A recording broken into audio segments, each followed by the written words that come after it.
在不同的地方生活，拥有不同的饮食习惯和风味记忆。朋克养生，食疗进补，正在成为年轻人的新风尚。我是格兰菲迪品牌大使 Roy 周。单一麦芽威士忌给我带来太多惊喜的味道。如果把格兰菲迪22年和中餐美食融合呢？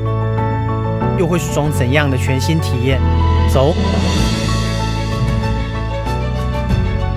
今天我们拜访的大厨是上海最火、最难排队的港式花椒鸡餐厅楼上火锅的行政主厨秦伟雄师傅。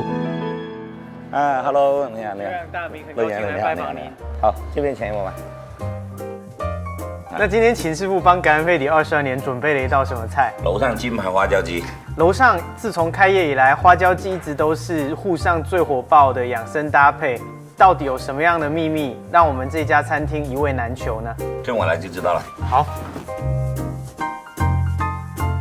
那麻烦秦师傅帮我们介绍一下楼上的这道花椒鸡汤里面的配料。好的，我们采用的是花椒就是鱼肚嘛，很好的胶原蛋白，还有抗氧化性作用的，散养2-3年的老母鸡，还有清远鸡，加入适量的瘦肉、花椒碎，还有凤爪。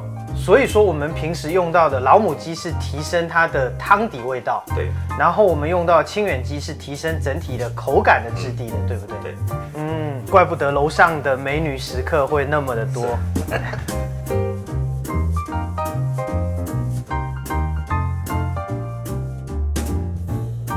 来看看我们这个花椒鸡汤。哇，颜色真的很饱满，所以我们现在已经可以吃了吗？要稍等，这个鸡肉剪开，把花椒放进去才能吃的。相信每位是值得等待的。那我们在等待花椒鸡的时候，我们先来尝一尝我们的格兰菲迪22年吧。好。秦师傅觉得酒怎么样？感觉一口很烈的，微微有一点酒干味。到第2口也感觉到很滑很顺。秦师傅很灵哦，这支格兰菲迪22年在做高酒精度的时候呢，其实我们是为了去把非常浓厚的雪莉桶风格层次感体现出来，还能够把格兰菲迪原始的果香味保留住，所以我们会把它的酒精度调整到44.3度。哇，难怪那么好喝。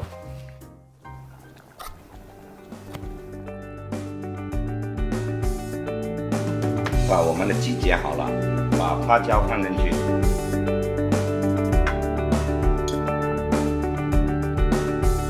来尝尝我们这个汤。哇，真的是太鲜美了，不愧是2种鸡熬出来的鸡汤。格兰菲迪柔和的香甜果味让黏腻得到缓解，鲜味更进一步。高酒精度的刺激性被鸡汤降低的同时，口感得到进一步的提升，两者互相成就。